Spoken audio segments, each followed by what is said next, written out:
Natural catastrophes. Calamities are unanticipated events such as landslides, tornadoes, hurricanes, and typhoons, as well as floods and volcanic eruptions. All of these has notable impacts on both human lives and life in general. Additionally, it is the root of widespread hunger and economic loss. Tropical Storm Ondoy was one of them.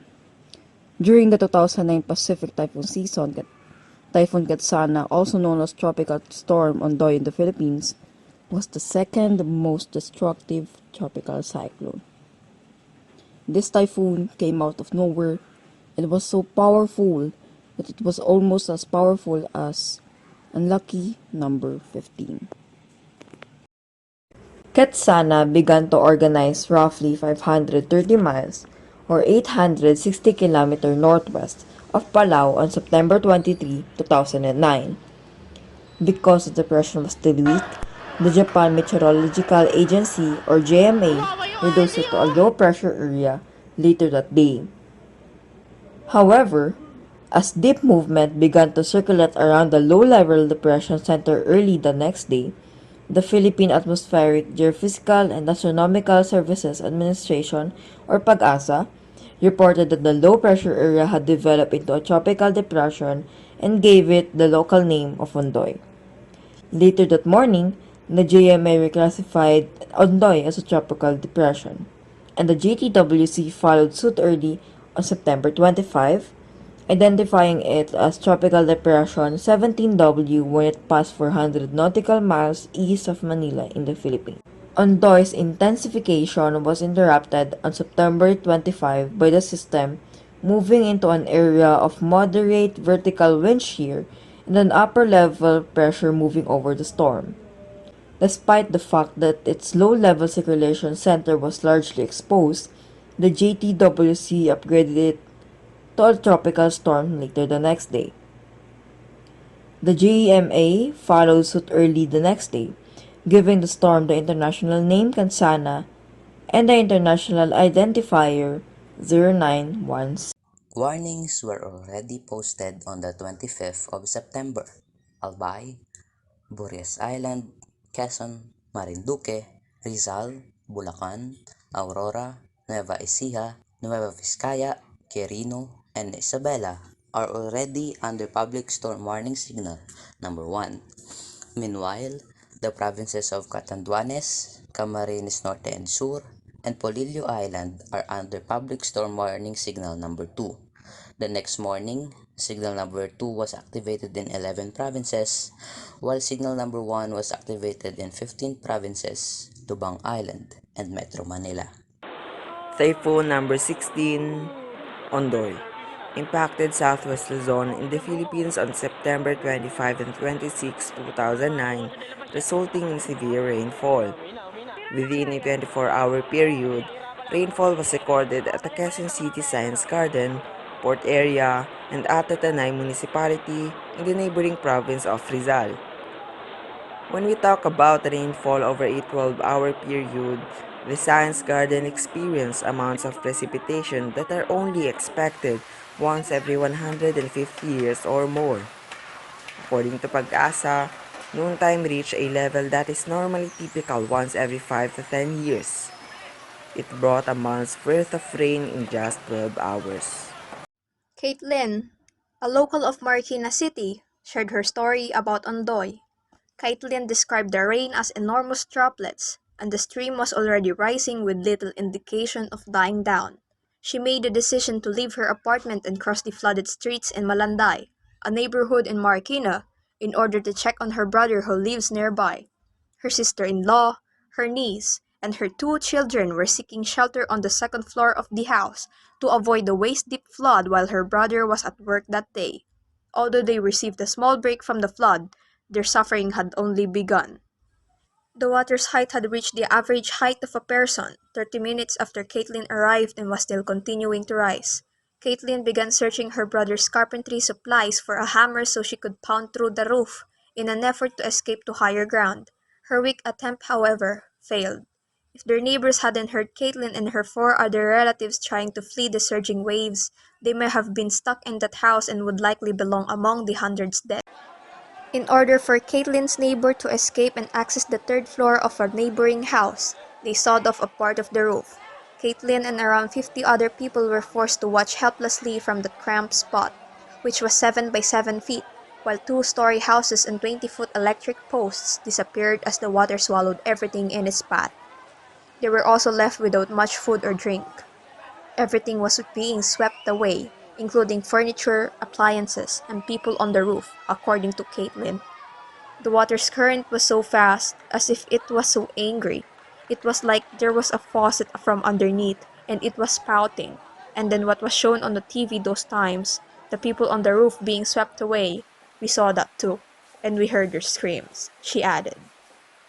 Caitlyn and anyone else who was stranded on a roof during the flood had no immediate hope of help. Even the rescuers needed to be saved. The challenges Caitlyn and the others who become stranded in the roof faced will never be known to us. Fortunately, she and the others made it through. The names Ketsana and Ondoy were eventually retired because of the storm's devastation and casualties. Beginning in 2011, the committee chose the name Champi to replace Ketsana in the Western Pacific Basin name lists. It debuted in the 2015 season. In June 2012, the name selected by Pag-asa to replace Ondoy was Odette, which was also retired in 2021 and was first used in 2013 season. Ketsana caused widespread flash flooding in the cities of Manila, Caloocan, Marikina, Malabon, Muntinlupa, Quezon, Makati, Pasay, Pasig, Taguig, Valenzuela, and San Juan. Flooding also happened in the neighboring provinces of Bulacan, Rizal, Laguna, and other portions of Calabarzon. Massive flood currents and clogged roads rendered major roads impassable. Flights were cancelled due to the severe rainfall because of significant floods. EDSA was closed. Gilbert Teodoro, Defense Secretary and Chairman of the National Disaster Risk Reduction and Management Council (NDRRMC), had asked to the DOTC to maintain MRT and LRT lines running to accommodate stranded passengers.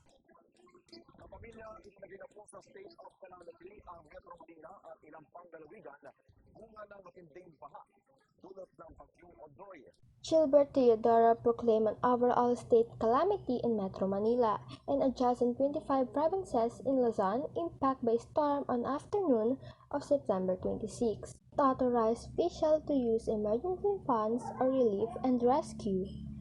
Rescuers include army personnel, police officers, and community volunteers. Teams from Philippine Red Cross and the Philippine Coast Guard was dispatched to rescue stranded and trapped people. At the time, the average flood height ranged from 2 feet to waist height, and in some spots reached from more than 6 feet. Even the respected Malacanang Palace was open to those who are in need. At least 246 people were killed and 38 more were missing as a result of the landslide and heavily flooding. Vehicles trapped in a flood jammed public and private highways.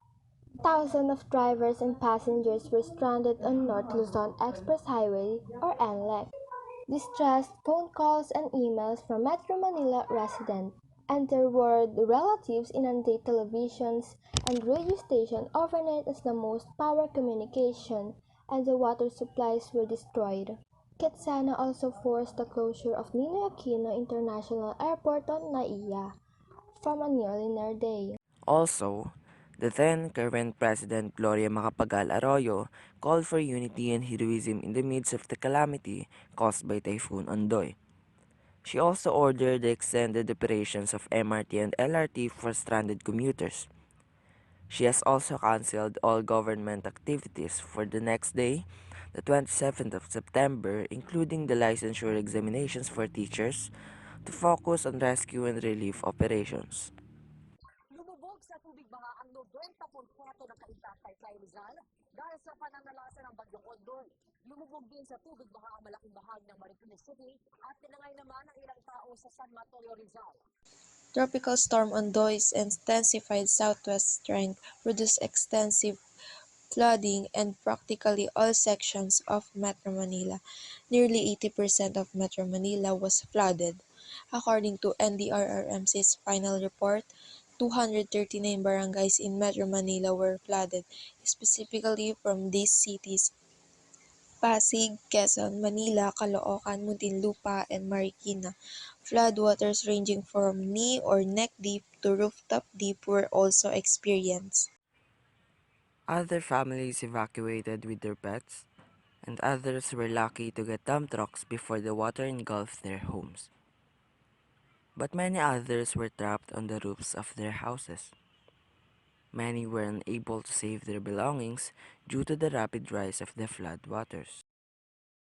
Help was also unable to reach Provident Village in Marikina, which was submerged in flood waters. Among those trapped on the roof of the house is a family of celebrity star Christine Reyes. Andito ako since mga 1 year. Tita, friend naman. Please kasama yung pamangkin ko, mami ko. Rescue, please. Ang taas ng water, abutin namin sa roof. Yung ate ko, I think pinawagin niya si BF. Sabi ni BF, di ka na lang daw kami sa roof. The Metro Manila region and many nearby provinces experienced infrastructure and agricultural damages. Total damage from Ketsana was recorded at 11 billion pesos as of September 28, 2009, with buildings including schools and health facilities accounting for 4.299 billion pesos and agricultural and livestock accounting for 6.669 billion pesos. There were 1,382 school buildings damaged in total. There were 185,004 damaged dwellings in total, 30,082 totally damaged, and 154,922 partially damaged. Agriculture and cattle businesses were also severely impacted by Ondoy, with a total of 203,477 hectares suffering from crop losses. The National Power Corporation flood forecasting and warning system released 500 cubic meters per second of stored water from the Angat Dam in Bulacan in just 2 days, beginning on September 29. When Ketsana affected the province, the dam had collected 100 cubic meters per second. Mandaluyong also experienced more than 6 feet of water, with floods reaching more than 10 feet, severely impacting Arellano University's local campus. Outside of the Marikina region, the street had the most water. In Mindanao, several towns in Cotabato City and nearby Sultan Kudarat municipalities were submerged. For several days, adjoining villages were cut off due to the closure of the national highway at Bulalo, Cotabato City. The Philippine Army sent nearly 1,000 soldiers to Metro Manila and neighboring regions to assist with operations. The Philippine Red Cross and the Philippine Coast Guard also sent crews in rubber boats to rescue those who were stranded in their homes. On the internet, individuals use social networks such as Twitter, Facebook, Flark, and Multiply to post news updates and transmit concerns of help to flood victims. Google Maps was used to determine the locations of people who were trapped, and numerous blogs and websites offered information on how to donate money and in-kind supplies. Donations came in from all across the world, in which the country accepted fully. The Philippine government requested assistance from the international community and the United Nations 48 hours after Ketsana went to Metro Manila. Several United Nations agencies, as well as the United States, the People's Republic of China, and Japan, gave emergency aid to typhoon victims in the Philippines. US, China, Japan, Australia, Thailand, Germany, and Taiwan were some of the countries who sent big donations. As numerous points or information were acquired through online publications, the situation with the typhoon effectively demonstrated the role and relevance of the media. The role of the media is critical in informing the public about disasters and hazards, as well as recording the whole situation for future planning. Print, electronic, and social media can also be useful in providing timely warnings to the public in order to warn them from disasters or potential threats. Some DRRM offices created Facebook pages which they regularly update with meteorological information. They also used Facebook to recruit volunteers for training. Preparedness updates were also provided. There are numerous Facebook sites dedicated to Typhoon Ondoy. However, as new typhoons or calamities appear, the old pages became inactive. During major or super typhoons, internet technology and other relevant backup equipment are destroyed. It is difficult to use social media during disasters, especially for victims, but others can use it to raise donations, identify relatives, and beg for help. The media is essentially the only method for individuals to learn about what is going on in the country. Pag-asa Chief Administrator Prisco Nilo was removed from his post on August 6, 2010, when President Benigno Aquino III entered the office in June 2010. As Typhoon Ketsana made landfall over Metro Manila, the agency accused Nilo of having a supposedly flawless forecast. Aquino also mentioned the lack of disaster planning and the tired installation of Doppler weather radar and other technologies, as well as the slow voluntary reaction that made the organization panic in those times. Nilo resigned from Pag-asa after Graciano Yumul Jr. took Nilo's seat. Nilo was then in Australia from his new job as a Bureau Meteorology Weather Forecast or BOM. Tropical Storm Ondoy was one of the most devastating natural catastrophes in the Philippines' history. The incredible amount of rain in a single day shattered all former records, resulting in severe and unexpected floods. Inappropriate warnings and poor forecasting led to even greater devastation. Ondoy killed hundreds of people. Many people saved their lives by staying on roofs. The typhoon also impacted rescuers, volunteers, and other government staff. Many things have changed since Ondoy, but much more work needs to be done in various sectors to prepare for future threats. A more proactive, efficient, and integrated disaster risk reduction and management system should be implemented. Their focus must shift away from traditional methods of construction and towards resilient housing. Each community should have at least one permanent evacuation center with the required facilities.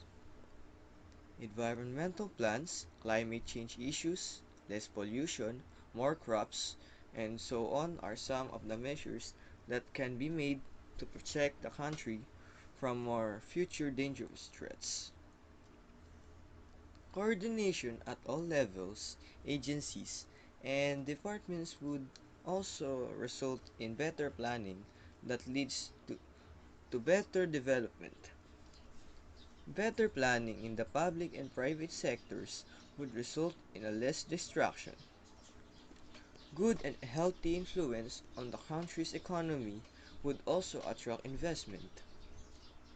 By implementing such measures, the country could then handle these typhoons better. Lesser impact, but with more development and regeneration time would be given to future affected places.